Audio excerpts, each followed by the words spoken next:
বানি আদমকে যত সুন্দর করে বানাইছি, আদম কত জ্ঞান যত বুদ্ধি দিয়া, অন্য কোন মুখলোকের ভিতরে অত জ্ঞান এবং বুদ্ধি আমি দেই নাই। ওই মহান আল্লাহ পাকের তারিফ প্রশংসা যে আল্লাহ রাব্বুল আলামিন বিনা খাম্বার দ্বারায় কত বৃহৎ আকাশখানি বিনা খাম্বার দ্বারা রেখে দিতেন, কোন খাম্বার দরকার পড়ে না। চিন্তা করেন যে আল্লাহ রাব্বুল আলামিন মায়ের পেটের ভিতরে আপনাকে আমাকে চোখ ফুটায়া দুনিয়ার বুকে পাঠাইয়া দিতে পারেন। ওই মহান আল্লাহ পাকের তারিফ প্রশংসা যে আল্লাহ রাব্বুল আলামিন কোরআন হাদিসের আলোকে মাজলিসের মধ্যে থাকে ভালোবাসা এই জায়গার মধ্যে বসার তৌফিক দেন। নিশ্চয় আল্লাহ রাব্বুল আলামিন তাদের জীবনের গুনাহ মাফ করার জন্য এখানে বসার তৌফিক দিয়েছেন। ওই আল্লাহর তারিফ প্রশংসা আমার মতো নগণ্যতি করবে গো।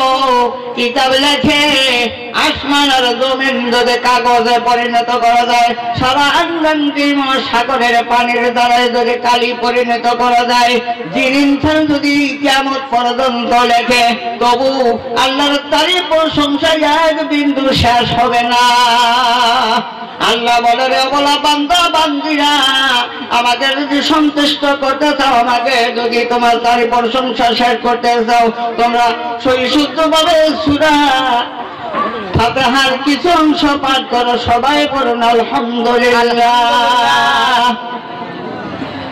অতঃপর লাখো বড় দরুদ সালাম হুজুর ইবনুর সাল্লাল্লাহু আলাইহি ওয়াসাল্লামের প্রতি যিনি বার্ষিক নদীর শিরোধামানির রাহমাতাল লিল আলামিন বলে এই দুনিয়ার বুকে প্রেরণ করে দিলেন, যার সামনে না খেয়ে না দেয়ে পেটেতে পাথর বেঁধে নবী আমার বন্দেগী করিত। হায় উম্মতি উম্মতি বলে সদা তো কান্দিত। যে নবী দুনিয়ার বুকে সারে চোখের পানি শুকাইতো না, পেট ভরে খাইতো না, উম্মতের চিন্তায় দরদের নবী সারাটি জীবন না খায় না দেব কাফেরের মার খাও আর নবী উম্মতের কথা বলে নাই। ওই নবীর মহাব্বত নিয়া কিছু দরুদ পড়ে মদিনায় পাঠা দেন। দরুদ আল্লাহুম্মা সাল্লি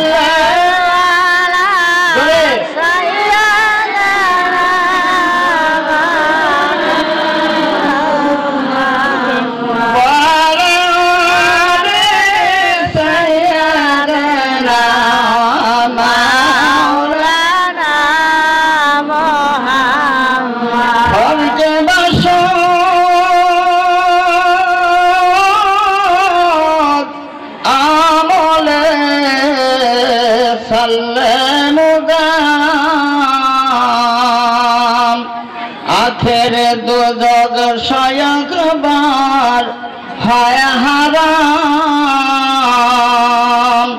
রাসূলের দরুদ যে জন হরদমে পড়িবে, আখেরে দুজগের আগুন হারাম হয়ে যাবে।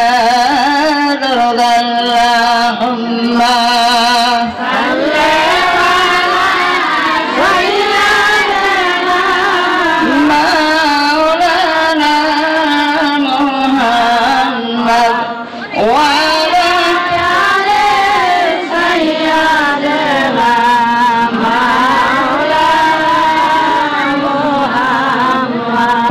সে মা বেড়ে রাখো, যদি আসেনি গল্প না কইরা এক ধ্যানে দোকান পাইতা নবীর কাহিনী শোনেন, নবীর কথা শোনেন, কোরআন হাদিসের কথা শুনে যান। আহারে আমি এই দেশের মা বেটি করে ধন্যবাদ দিলাম।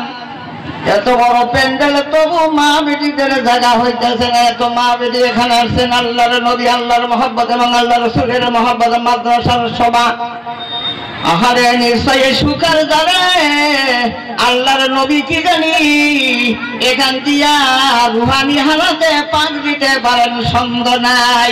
মদিনায় নবী আমার সুখার দ্বারা আসতে কতক্ষণ লাগবে, নিশ্চয় এই সভা দেখার জন্য তিনি আসতেও পারে। দরুদ আল্লাহুম্মা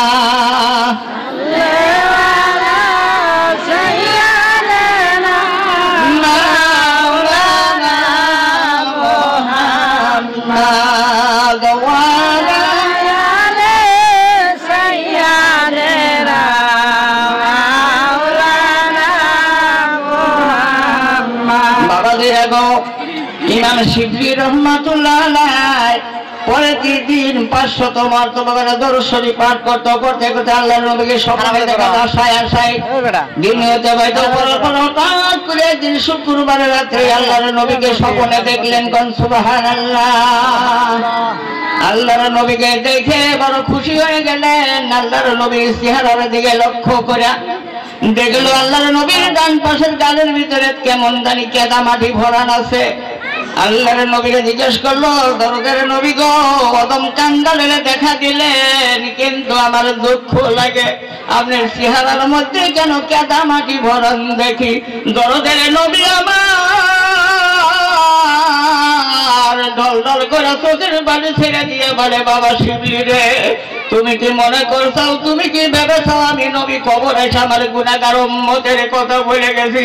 আমার এই গুনাহগার উম্মতের জন্য কাঁদতে কাঁদতে চোখের বাড়িতে কবরের মাটি কাদা হয়ে গেছে, তাই তাদের চেহারার মধ্যে লেগে গেছে কেমন দরদের নবী আমার।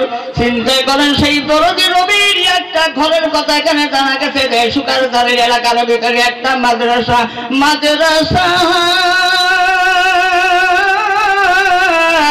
বাগে জান্নাত মুআল্লিম হ্যায় মিসলে গো শহদেশ মে ইলমে দিন হ্যায় তুলাবা হ্যায় বুলবুল। দরুদ আল্লাহুম্মা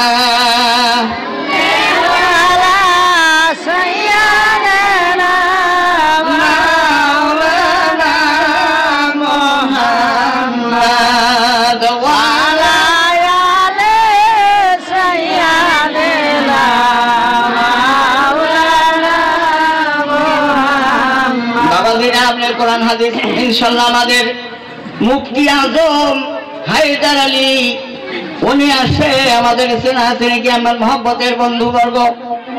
আরে আপনাদেরকে কোরআন হাদিসের ব্যাখ্যা শোনায় দিবে। আমরা তার আজ মুহূর্তে একটু অল্প টাইম আমাদের সময় নষ্ট করার জন্য এখানে দণ্ডমান হয়েছি। একটা কথা বলি, আমরা আরবি শিক্ষায় অত জ্ঞান দেই না, তো জোর দেই না, আর জেনারেল লাইনে খুবই আমরা তজবা করি। মাসে মাসে যদি 5,000 করে দেওয়া লাগে তাও দেওয়ার বাধ্য থাকি। কোনে আমাদের ছেলে চাকরি করে বাকরি করবে এই সমস্ত নিয়ে তো আমরা কত পয়সা নষ্ট করতেছি। কিন্তু একটা কিসা শুনুন, একজন ছেলে ইংরেজি লাইনে এবং ছেলের দুটাই আঙ্গুর দরকার আছে, কিন্তু পড়াইতে পড়াইতে গুয়াহাটি ইউনিভার্সিটি পড়াইতে জমিন করে নাগাইতে বেচতে পাগার পার হয়ে গেল। এমএ পাস করে আসলো। এমএ পাস করার পরে বুড়া মানুষ এখন সর্দি কাশে ধরে গেছে। তার বাপটা কয়, বাবা রে এখন কি করি, আমার কোথায় জীবন আর পয়সা থাকা হবে না, যে রোগে ধরছে এখন মৃত্যুর টাইম এসে গেল। বাবা তুমি এত খরচ করি, এত টাকা পয়সা খরচ করে তোমার বিজ্ঞান করে নিয়ে আসলাম, তোমার মুখ দিয়া আমার একটু তওবা পড়াইয়া দাও। ছেলে বলে, বাবা আমি তো আরবিক বাদ দিয়া হিন্দি নিয়ে গেছি, আমি তো পাস করেছি ঠিকই, কিন্তু আরবিক আমি তওবা পড়ান কেমন করে পড়াবো? আমি তো তওবা পড়ান শিখি নাই, নিজেও তওবা জানি।